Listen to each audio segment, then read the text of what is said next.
kekerasan seksual terjadi pada anak. Kasus pelecehan seksual yang dilakukan dokter terus bermunculan. Pelecehan seksual yang terjadi di lingkungan sekolah. Seorang penari jadilan alami pelecehan oleh salah satu penonton. Seorang pria di Kabupaten Ciamis, Jawa Barat diduga melakukan tindak kekerasan seksual kepada anak kandungnya yang masih berusia 12 tahun.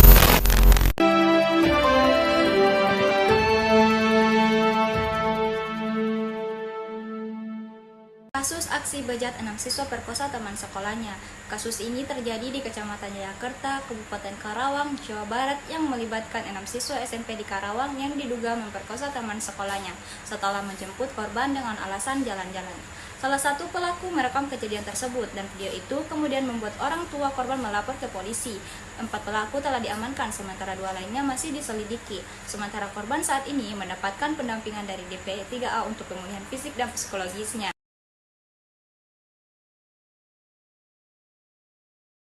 Isu ini penting dikaji karena menunjukkan bahwa remaja masa kini mengalami kekerasan seksual akibat kurangnya pemahaman tentang batasan perilaku, rendahnya empati, pengaruh pergaulan, serta minimnya pendidikan seksual dan karakter. Kejadian ini menandakan adanya masalah serius dalam pengawasan, pembinaan moral, serta lingkungan sosial remaja. Dengan mengkaji isu ini, sekolah, keluarga, dan masyarakat memahami masalah dan mencegah kasus serupa agar perkembangan remaja lebih aman dan sehat.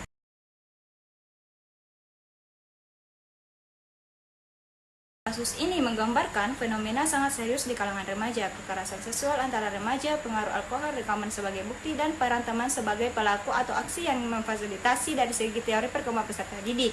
Salah satu teori yang relevan adalah Erik H. Erikson dengan tahap perkembangan psikologisnya. Menurut Erikson, pada masa remaja sekitar usia 12-18 menghadapi konflik utama identitas versus kebingungan peran. Pada tahap ini, remaja berusia menemukan diri, nilai dan sosial, moral, dan bagaimana mereka ingin dilihat dan masyarakat. Jika remaja tidak berhasil mengembangkan identitas yang stabil atau diarahkan oleh lingkungan yang kurang sehat, maka akan muncul kebingungan peran, perilaku yang tidak sesuai norma, atau pencarian identitas secara negatif.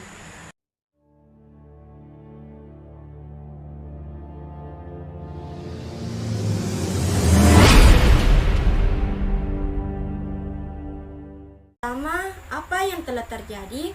Kejadian utamanya adalah sebuah kasus kekerasan yang melibatkan beberapa remaja. Kejadian ini direkam langsung oleh salah satu teman korban. Pihak-pihak yang terlibat dalam kasus ini memiliki usia sekitar 14 tahun. Yang kedua, siapa saja yang terlibat dalam kasus ini? Pihak-pihak yang terlibat mencakup korban, yaitu seorang siswi SMP berusia 14 tahun, dan pelakunya adalah 6 siswa SMP satu kelas. Sebagian telah diamankan, sementara 2-nya masih dalam penyelidikan. Saksi atau teman yang merekam kejadian juga terlibat sebagai saksi. Adapun pihak lainnya, yaitu pihak kepolisian, dinas perlindungan anak, sekolah, dan orang tua bertindak sebagai pihak yang menangani kasus ini. Yang ketiga, di mana kejadian ini berlangsung? Kejadian ini berlangsung di Kecamatan Jayakarta, Kabupaten Karawang, Jawa Barat. Dan kasus ini kemudian dilaporkan dan ditangani oleh Kepolisian Karawang.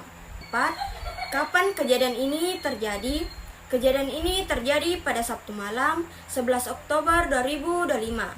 Selanjutnya, berita mengenai kejadian tersebut kemudian dilaporkan secara luas pada tanggal 18 Oktober 2025. Kelima, mengapa kejadian ini terjadi? Alasan atau faktor penyebab yang diidentifikasi melalui adanya unsur pengaruh alkohol terhadap pelaku yang membuat perilaku mereka tidak manusiawi. Diduga juga terdapat kurangnya kontrol sosial, moral, empati, dan norma dalam kelompok remaja tersebut. Terakhir, bagaimana kronologi ini terjadi? Kronologi kejadiannya adalah korban dijemput oleh temannya yang berinisial E dengan alasan akan berjalan-jalan, yang kemudian bergabung dengan pelaku mengendarai motor menuju ke lokasi. Nah, di lokasi, korban dipaksa masuk kamar dan mengalami kekerasan seksual. Nah, rekaman video dari kejadian tersebut dibuat dan diperlihatkan kepada orang tua korban yang kemudian mendorong mereka untuk menghubungi dan melapor ke pihak kepolisian.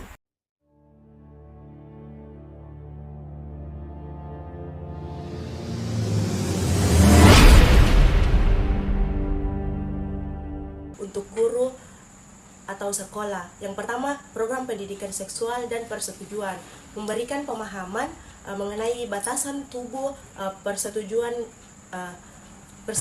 pelecehan seksual serta konsekuensi hukumnya. Disampaikan melalui modul BK, seminar atau kolaborasi dengan psikologi sekolah. Yang kedua, penguatan pengawasan dan sistem keamanan siswa, penerapan sistem informasi pergaulan siswa yang memantau absensi, jam pulang, dan pengawasan kegiatan di luar sekolah. Membentuk Satgas Anti Kekerasan dan Perlindungan sesuai Permenbuk nomor 46 tahun 2023. Yang ketiga, konseling wajib dan layanan psikolog sekolah. Korban mendapatkan pendampingan pemulihan trauma atau trauma healing. Pelaku karena masih di bawah umur mendapatkan asesmen psikologis untuk rehabilitas perilaku bukan hanya hukuman. Yang keempat, literasi digital dan etika bermedia, menjelaskan bahaya merekam, menyimpan dan menyebarkan konten kekerasan atau privasi karena termasuk pelanggaran UU ITE dan Undang-Undang Perlindungan Anak.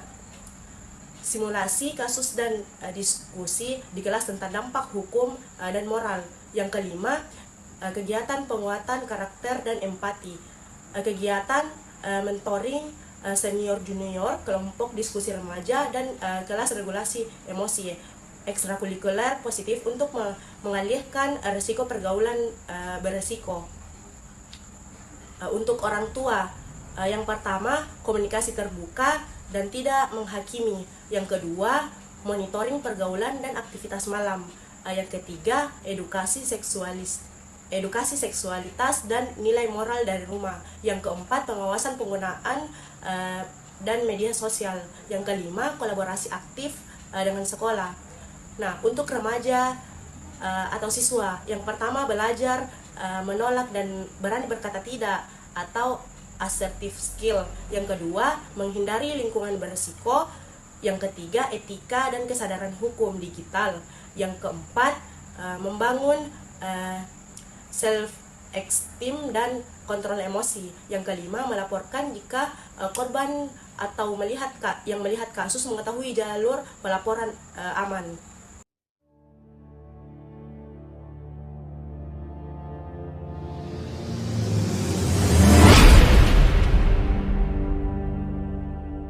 Tanggapan kasus pemerkosaan oleh 6 siswa SMP menunjukkan kerentanan remaja terhadap pengaruh negatif lingkungan, pergaulan, dan media digital. Intervensi pendidikan seperti konseling edukasi tentang konsen pengawasan sekolah, serta komunikasi efektif antara orang tua dan guru sangat diperlukan untuk mencegah kasus serupa. Pencegahan tidak cukup dengan hukum saja, tapi harus melalui pendekatan pendidikan yang humanis dan menyeluruh. Nah, saran, sekolah perlu memperkuat pendidikan karakter seksualitas dan literasi digital yang menekankan pemahaman konsen dan perlindungan diri. Orang tua harus membangun komunikasi terbuka, mengawasi pergaulan dan menanamkan nilai moral serta batasan tubuh sejak dini. Remaja perlu belajar menolak ajakan berbahaya, berempati, mengelola emosi, dan bijak bermedia sosial. Pemerintah dan lembaga perlindungan anak perlu menyediakan pendampingan psikologis, memperkuat perlindungan hukum, dan memastikan rehabilitas bagi pelaku di bawah umur. Kolaborasi semua pihak diperlukan untuk menciptakan lingkungan remaja yang aman dan sehat.